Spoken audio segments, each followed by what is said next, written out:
Pas 2 muajve lidhje, 29 vjeçaria ndahet nga i dashuri i saj, ChatGPT, u bë servil.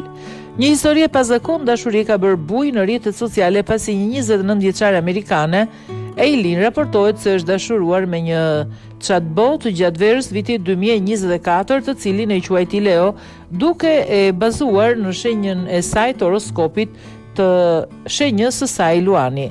Nga mediat e huaja raportohet se me të dashurin e saj, Leon, ajo kaloi deri 56 orë në javë duke ndarë mendime, frikra dhe reflektime, madje edhe duke pasur edhe një marrëdhënie virtuale intime.